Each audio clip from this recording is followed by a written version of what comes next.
Assalamualaikum warahmatullahi wabarakatuh. Anak-anak yang saya banggakan, bertemu kembali dengan saya. Kali ini kita akan melanjutkan tema 3 benda di sekitarku, subtema 3 perubahan wujud benda. Pembelajaran 5 dan 6. Materinya perubahan wujud menyumblim dan menghablur. Yang kedua, satuan ukuran berat dan waktu. Anak-anak, semoga kalian tetap semangat, menjaga kesehatan, dan selalu berdoa kepada Allah Subhanahu wa Ta'ala. Sebelum pembelajaran ini kita mulai, mari kita baca basmalah bersama-sama. Bismillahirrahmanirrahim. Baiklah anak-anak, sekarang kita lanjutkan pembelajaran yang pertama.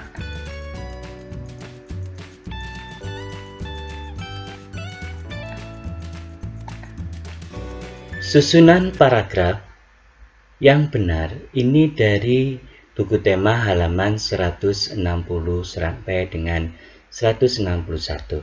Kalian perhatikan. Paragraf 1, 2, dan 3. Pernahkah kamu melihat atau menggunakan kapur barus? Kapur barus sering kita jumpai sehari-hari. Bentuknya bulat dan beraneka warna. Apakah kegunaan kapur barus? Nah, ini dinamakan paragraf pertama. Nah, dalam penulisan satu paragraf, kalian lihat letak kalimatnya, ya. Jadi agak menjorok ke depan. Ini dari kata barus dengan kata pernahkah. Ini pernahkah dengan barus ini tidak sejajar, tapi agak menjorok ke depan. Nah, sekarang perhatikan paragraf yang kedua. Kapur barus digunakan untuk menghilangkan bau yang tidak sedap. Biasanya sering diletakkan di sela-sela lemari pakaian ataupun kamar mandi. Ini sama, ya. Ini paragraf 2, bentuknya juga sama, susunannya sama. Sekarang paragraf yang ketiga. Nah, ini sama. Nah, ini susunan paragraf yang benar. Kita lanjutkan. Paragraf 4 dan 5. Paragraf 4. Kapur barus mengecil dan habis karena terjadi perubahan wujud pada kapur barus. Nah, perubahan itu disebut menyumblim. Ini paragraf keempat. Susunannya sama dengan 1, 2, dan 3. Dan yang terakhir, peristiwa penyumblimlah yang mengakibatkan kapur barus mengecil dan habis. Nah, anak-anak, kalian sekarang sudah mengerti cara menulis sebuah paragraf dan susunannya, ya. Oke, kita lanjutkan lagi. Benda apa yang mengalami perubahan wujud? Kita saksikan bersama. Nah, benda apakah ini? Ya, kapur barus yang dibiarkan terbuka. Kemudian, kira-kira gambar apa ini? Ya, es kering yang dibiarkan di tempat terbuka. Nah, dari ketiga gambar ini atau benda ini, ya, mengalami perubahan wujud dari padat menjadi gas.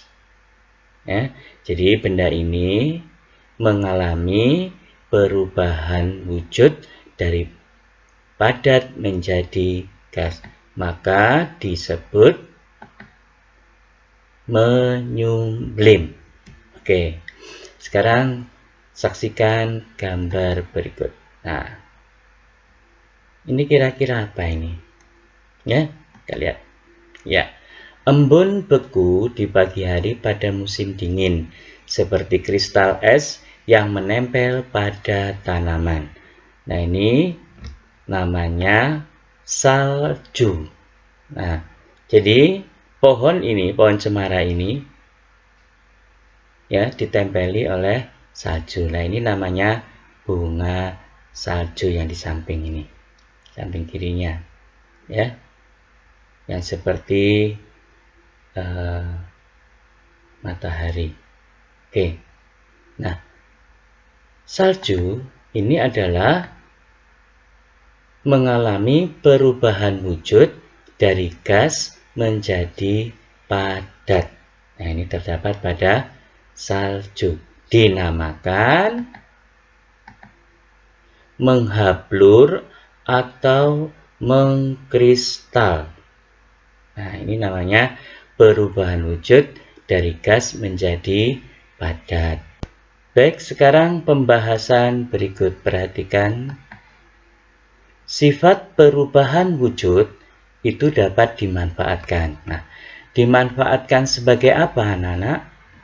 Ya, dimanfaatkan untuk menghasilkan produk makanan dan minuman.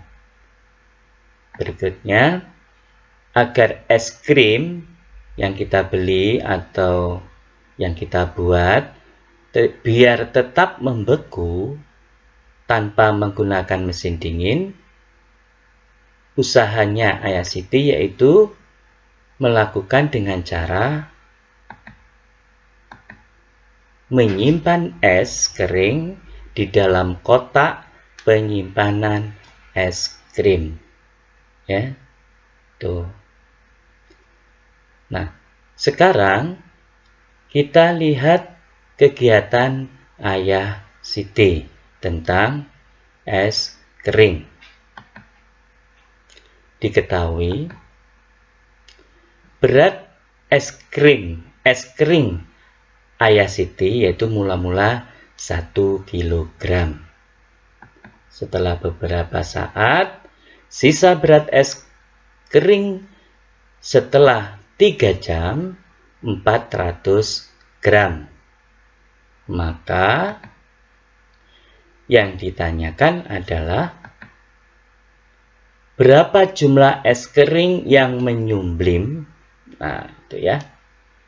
Yaitu caranya 1 kg sama dengan 1000 gram.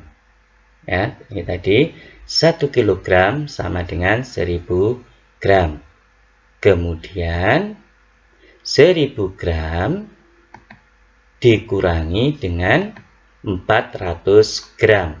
Nah, ini ya, dikurangi dengan 400 gram. Sehingga menjadi 600 gram.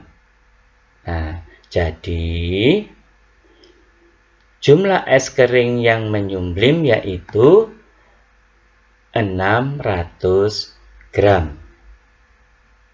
Ya, jadi es kering yang berubah menjadi gas ini adalah 600 gram.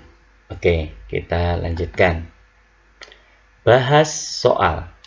Yang pertama, berat coklat di awal 2 kg 500 gram. Sama dengan 2000 gram ditambah 500 gram. Sehingga menjadi 2500 gram. Berat coklat yang dicairkan 1 kg 200 gram. Jadi 1000 gram ditambah 200 gram. Sehingga menjadi 1200 gram. Maka banyak coklat yang tersisa. Nah, jadi yang awalnya berapa tadi? 2500 dikurangi dengan 1200 gram. Sehingga menjadi 1300 gram. Nah, enak ya. Sekarang yang kedua. Jika es yang dibutuhkan selama 1 minggu itu adalah 7 hari, dan dalam 1 harinya itu menghabiskan 750 kg. Jadi caranya yaitu selama 7 hari dikali perharinya 750 kg. Sehingga menjadi 5250 gram. Yang ketiga, banyak tepung terigu Ibu Dayu 3 kg. Persediaan tepung di rumah 550 gram. Jumlah seluruh tepung terigu 2 kg ditambah 550 gram sama dengan, nah 2 kg, kalian jadikan dulu ke gram, yaitu 2000 gram. Nah, 550 gram ya tetap 550 gram. Sehingga 2000 ditambah 550 gram sama dengan 2550 gram. Nah, bagaimana anak? Nah, supaya kalian lebih paham, nanti bisa belajar lagi dengan orang tua. Pembahasan berikutnya yaitu belajar tentang alat penunjuk waktu. Alat penunjuk waktu ini terdiri dari apa saja? Yang pertama, jam analog. Yang kedua, jam digital. Dan yang ketiga adalah jam pasir. Nah, sekarang kita lanjutkan dengan alat satuan waktu. Alat satuan waktu ini terdiri dari jam, menit, detik. Nah, hubungan antara satuan waktu bisa kita lihat sebagai berikut. 1 jam itu sama dengan 60 menit. 1 menit sama dengan 60 detik. Sedangkan 1 jam itu sama dengan 3600 detik. Nah, sekarang contoh. Jika 2 jam, maka ada berapa menit? Ya, tinggal mengalihkan 2 kali 60, yaitu 120 menit. Jadi 2 jam sama dengan 120 menit. Contoh yang kedua, 1 menit ini sama dengan 60 detik. Nah, kalau 3 menit, maka berapa detik? Ya tinggal mengalihkan, yaitu 3 kali 60 sama dengan 180 detik. Nah, sekarang 1 jam berapa? 1 jam itu sama dengan 3600. Nah, kalau 2 jam berapa detik? Ya tinggal mengalihkan aja, 3600 dikali 2. Ya. Jadinya berapa? 72 ditambah 02 jadi 7200 detik. Itu untuk 2 jam. Ya. Oke, sekarang kita lanjutkan lagi. Membaca waktu. Nah, dilihat. Jarum panjang menunjukkan angka 1. Jarum pendek menunjukkan angka 6. Berarti jam ini menunjukkan pukul berapa? Ya, jam 6 lebih 5 menit.